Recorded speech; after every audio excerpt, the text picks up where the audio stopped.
Kristo ay naging dukha upang tayo'y managana sa bigay niyang pagpapala. Alleluia, Alleluia, Alleluia, Alleluia.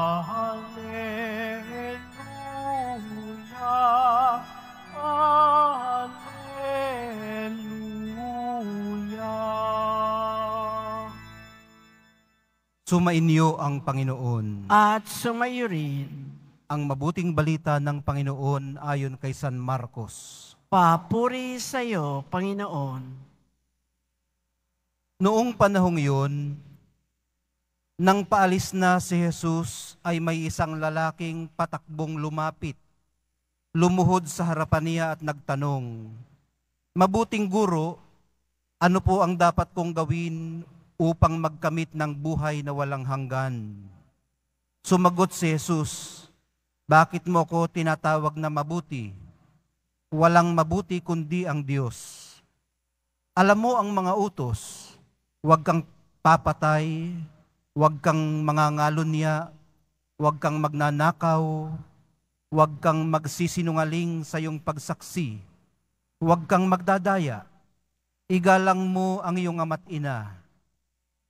"Guro," sabi ng lalaki, "ang lahat po ng iya'y tinutupad ko na mula pa sa aking pagkabata." Magiliw siyang tinitigan ni Jesus at sinabi sa kanya, "Isang bagay pa ang kulang sa iyo. Humayo ka, ipagbili mo ang iyong ari-arian at ipamigay sa mga dukha ang pinagbilhan at magkakaroon ka ng kayamanan sa langit. Pagkatapos, bumalik ka at sumunod sa akin." Namanglaw ang lalaki nang marinig ito at malungkot na umalis, sapagkat siya'y napakayaman.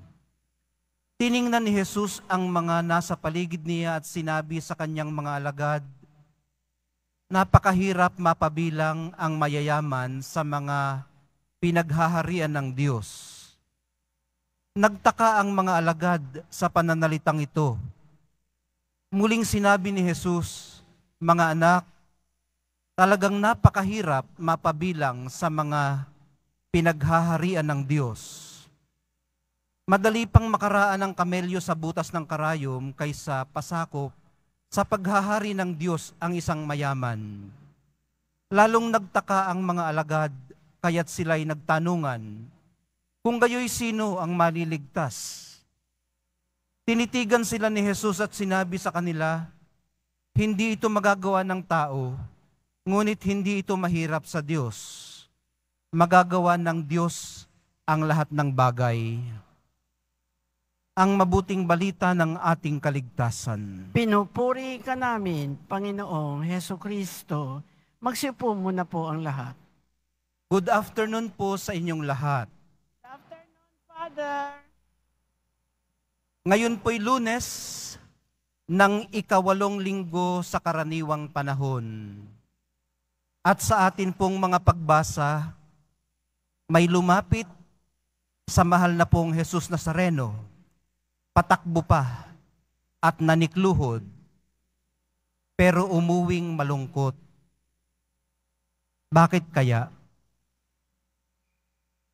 Ang sabi sa Ebanghelyo, sapagkat siya'y napakayaman. Maaaring hindi niya kayang ipagbili ang kanyang ari-arian at ipamigay sa mga dukha ang pinagbilhan. Hindi natin alam kung totoo ang sinabi niyang tinutupad na niyang lahat ang mga utos na inisa-isa sa kanya ng mahal na pong Jesus Nazareno.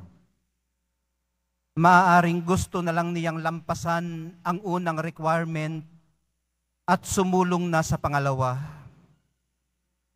Maaari din namang talagang mabait siya at masunurin mula pa pagkabata. Saan kaya siya nagkamali? Sa tanong po niyang, ano po ang dapat kong gawin upang magkamit ng buhay na walang hanggan, natin makikita ang kanyang pagkakamali. Inakala po niyang ang buhay na walang hanggan ay pwedeng makamit gaya ng kanyang mga kayamanan. Pero ito po ay bigay. Ipinagkakaloob sa mga nakahandang ma-purify na parang gintong pinadadaan sa apoy upang malaman kung talagang dalisay, gaya po ng sinasabi sa unang pagbasa. Sa case ng rich young man, ang purification process po sana niya ay ang pagbebenta ng kanyang mga ari-arian at pamimigay ng pinagbilhan sa mga dukha, bagay na hindi niya matanggap. Kaya umuwi siyang luhaan. Hindi po pala lahat ng lumalapit sa mahal na poong Jesus Nazareno ay umuuwing maligaya. Ikaw na nakaupo ngayon dyan, ikaw na humipo sa talampakan ng kanyang imahe dyan sa likod, masaya ka bang uuwi mamaya? O mas malungkot ka pa bago ka pa pumarito kanina?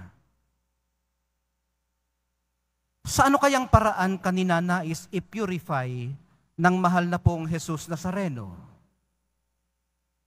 Ano ang gusto niyang i-give up mo? Anong paraan ng iyong pag-iisip ang kinakailangan mo munang ituwid? Talagang napakahirap mapabilang sa mga pinaghaharian ng Diyos. Siya ho mismo ang nagsabi. Pero itinuturo po niya sa atin ang daan para mapagharian tayo ng Diyos. Ito po ay ang pag-detach natin sa mga humihila sa atin palayo sa Kanya at pagbabahagi sa iba ng ating sarili at ng ating mga tinatangkilik. Hindi naman ho mahihirap lamang ang imbitado rito. Tandaan po nating ang mayamang ito ay tiningnan niya ng may paggiliw. Palatandaang ninanais din niya siyang makasama sa kaharian ng Diyos. Nasa kanya na ang bola. Siya na ang tira. Move na niya. Depende sa kanyang mapagpapasyahan ang kanyang ikaliligaya. Sa nabasa natin narinig, iba ang pinili niya. Matutulungan po siguro tayo ng ilan pang katanungan na ito sa nagpapatuloy nating pagninilay. Ano po ang nagbibigay kahulugan sa ating buhay? Saan po natin ito inilalaan? Ano ba ang lubos na mahalaga sa atin? Ang paglapit po natin,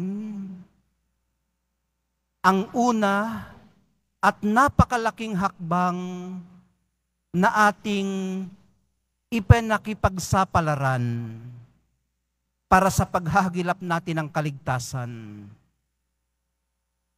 Dukha ka man o mayaman. Ang mahalagay lumapit ka. Kahit papaano ay tumaya ka. Sa gitna ng posibilidad na uuwi kang malungkot o masaya. Ang kaibahan nga lang natin, ang isinusuko ng dukha ay maaaring ang lahat-lahat sa Kanya.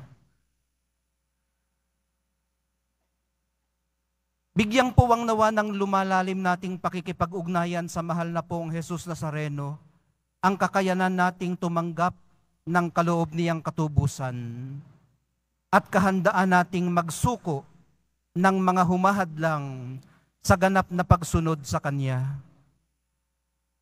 Makapagbibigay puwang lang tayo para sa Kanyang presensya kung isusuko natin ang mga umuukupa sa ating kaisipan, puso't kalooban. Mahal na pong Jesus Nazareno, tulungan niyo po kaming magsuko para ganap kaming makasunod sa inyo.